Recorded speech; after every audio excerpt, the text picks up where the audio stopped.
Court marriage के बारे में बात करते हैं।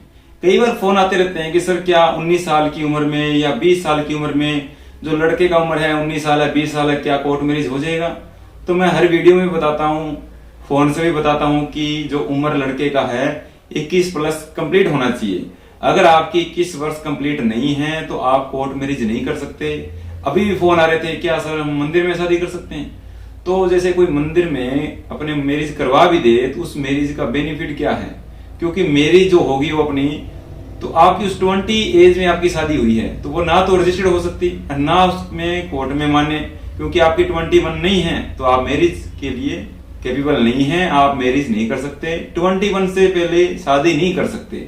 तो बार बार आप ये सवाल ना पूछा करें भी सर 19 साल की उम्र में या 18 साल की उम्र में या 21 होने में 2 महीने बाकी है, क्या शादी हो जाएगी? तो नहीं हो सकती। 21 प्लस चाहिए, क्योंकि जब हम इसमें आईडी के हिसाब से जब हम डेट ऑफ बर्थ इसमें फिल करते हैं, ऑनलाइन भी इसमें अपलोड होता है सब कुछ ऑनलाइन। जैसे इसमें अपलोडर में हम करेंगे तो एक एक दिन उसमें गिना जाता है, एक एक घंटा। जैसे रात के 12 बजे के बाद अगला दिन आ जाएगा, उसी हिसाब से उसमें एक एक दिन गिना जाता है भी आप इतने साल के, इतने महीने के, इतने दिन के हैं। आप उसमें 20, जैसे आपकी 20 वर्ष है तो शादी नहीं कर सकते, 21 प्लस चाहिए। इसी तरह से जो लड़की का उम्र है शादी के लिए 18 प्लस होना जरूरी है, चाहे ऊपर एक दिन हो जाए। 18 साल एक दिन हो तो शादी कर सकते हैं, 18 साल से पहले शादी नहीं कर सकते। फिर भी फोन करते रहते हैं कि सर 17 साल 10 महीने की है, 11 महीने की है, अभी 10 दिन बाकी है, 15 दिन बाकी है, शादी हो जाएगी क्या? तो वेट कर लो। अगर आप भागते हैं, आपका 20 है तो भागते हैं तो चलो लिव इन हो जाएगी, लिव इन में रह सकते हैं। अगर लड़की 18 साल से कम निकल गई, अगर आप भागते हैं तो आपके ऊपर दर्ज हो जाएगा, ना आप लिव इन में रह सकते हैं ना शादी कर सकते। तो इस तरह की गलती ना करें। आप भी गूगल में चेक करें, उसमें आप सर्च कर लीजिए एज कैलकुलेटर, उसमें हम चेक करते हैं, उसमें अपनी एज देखो भी आपकी कितनी बन रही है। ये थोड़ी भी आप 20 साल में शादी कर लेंगे। अगर आपको कोई एडवाइस देता है 20 में करवा दूंगा तो नहीं करना चाहिए। उसमें आपका मैरिज का जो सर्टिफिकेट रहेगा वो नहीं बनेगा। अगर वो नहीं बनेगा तो फिर शादी मान्य थोड़ी है। ठीक है, चलो आप उस टाइम नहीं बनवा रहे मैरिज का सर्टिफिकेट, कल 3 साल के बाद बनवाते हैं, 4 साल के बाद बनवाते हैं, तो आपकी जो डेट ऑफ मैरिज है और डेट ऑफ बर्थ है वो कैसे आप करोगे? तो जो आप पहले शादी की है वो डेट ऑफ मैरिज दिखाते हैं, तो उस हिसाब से तो आप 20 रहेंगे, नई मैरिज की डेट थोड़ी दिखा देंगे। तो इस हिसाब से अपने को ध्यान रखना है। अगर आपको कोई 20 साल में वो क्या करेंगे, नोटरी पेपर पे लिखवा देंगे, तो वो शादी थोड़ी होती है। आप फीस भी खर्च कर देंगे, आपकी शादी भी नहीं होगी। तो लड़के का जो उम्र है 21 प्लस चाहिए और लड़की का 18 प्लस। और एक गलती ये भी करते हैं कि कपल भी उम्र बढ़ा लेते हैं। अब उम्र बढ़ाने के कारण दिक्कतें कितनी आती हैं, वो गाजियाबाद में मैरिज बंद हो रही है। तो इस तरह से अपने को नहीं करना है। जैसे कि अगर हम कागजों में हेराफेरी करके शादी करवाते हैं तो नुकसान सबसे बड़ा अपना है, किसी दूसरे का बाद में है, पहले अपना है। तो उम्र नहीं बढ़ाना किसी भी डॉक्यूमेंट्स में। कोई बोले अगर आपको 17 साल में मैरिज करवा दूंगा या लड़के का 20 में करवा दूंगा, तो वो बिल्कुल फर्जी है। इस चक्कर में नहीं रहना। आपकी तरफ से तो एफिडेविट लिया जाएगा भी मैं जो भी डॉक्यूमेंट्स दे रहा हूँ वो सही है, उसमें मैंने कोई कटिंग नहीं की है, मैंने कोई करेक्शन नहीं की है।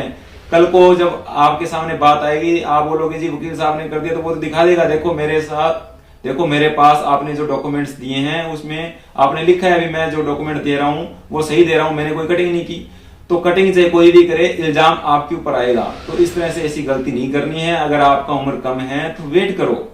गलत तरीके से कोई भी काम नहीं करना है, फर्जी तरीके से ना तो मैरिज करना है ना घर से बाकी कोई लिव इन वगैरह करना है। ठीक है, तो हर कपल को मैं बताता हूं भी इस तरह से अपने को नहीं करना है, नुकसान आपका हो जाएगा। किसी भी डॉक्यूमेंट्स में उम्र नहीं बढ़ाना है, कटिंग नहीं करना है, नुकसान खुद का है। जो एज है वही बताओ। कई क्या करते हैं स्कूल में तो अपना उम्र कम है और आधार कार्ड पैन कार्ड नया बना लेते हैं नई उम्र के हिसाब से। तो ये गलती भी नहीं करना है। जो उम्र अपनी है ऑल डॉक्यूमेंट्स में, सभी दस्तावेज में कंप्लीट होना चाहिए। खाली आधार कार्ड पैन कार्ड से काम नहीं चलेगा। शादी हम आधार कार्ड पैन कार्ड से कर सकते हैं, पर ये नहीं है भी उसमें उम्र पूरा है तो वही मान्य होगा। नहीं, अगर आपका स्कूल में या जन्म प्रमाण पत्र में उम्र कम निकल गया तो आपके ऊपर दिक्कत आएगा। तो इस तरह से ऐसी गलती नहीं करनी है। अब बात करते हैं शादी की डॉक्यूमेंट्स की। तो दोनों के आधार कार्ड होना चाहिए, दोनों के पास स्कूल का मार्कशीट हो, या अपने पास बर्थ सर्टिफिकेट हो, या आपके पास पासपोर्ट हो, या आपके पास वोटर कार्ड हो, या आपके पास ये डॉक्यूमेंट्स नहीं है तो पैन कार्ड भी हो सकता है। पर एक गलती ये नहीं करनी जो आपको बता रहा हूं, उम्र बढ़ा के नहीं बनाना, जो है वही रखना है तो हो जाएगा। और दोनों की पासपोर्ट साइज फोटो 5-5 कॉपी, और इसके अलावा 2 विटनेस चाहिए, कोई भी हो, चाहे लड़की की तरफ से हो या लड़के की तरफ से, 2 विटनेस चाहिए जो 18 प्लस होने चाहिए, उनके पास आधार कार्ड आईडी होना चाहिए। ये डॉक्यूमेंट्स हो गए तो आप शादी कर सकते हैं। ठीक है, शादी हम कहीं भी कर सकते हैं, ऑल इंडिया में कहीं भी कर सकते हैं, वो आपकी मर्जी है कहाँ करना चाहते हो आप। ठीक है, तो सबसे जरूरी है भी उम्र पूरा होना चाहिए, दोनों का मर्जी भी होना चाहिए, किसी के ऊपर कोई दबाव ना दे शादी करने के लिए, क्योंकि दबाव में दी कोई भी शादी करते हैं, चलो शादी हो गई दबाव में, तो दोनों के अगर बीच में प्रेम नहीं है तो वो शादी कितने दिन चलेगी, तो दोनों का मर्जी भी होना जरूरी है। ठीक है, तो ये चीज है। अगर आपको वीडियो अच्छी लगे तो इस वीडियो को लाइक कीजिए, शेयर कीजिए और हमारे इस चैनल को सब्सक्राइब करना ना भूलें। वीडियो को देखने के लिए आपका बहुत बहुत धन्यवाद।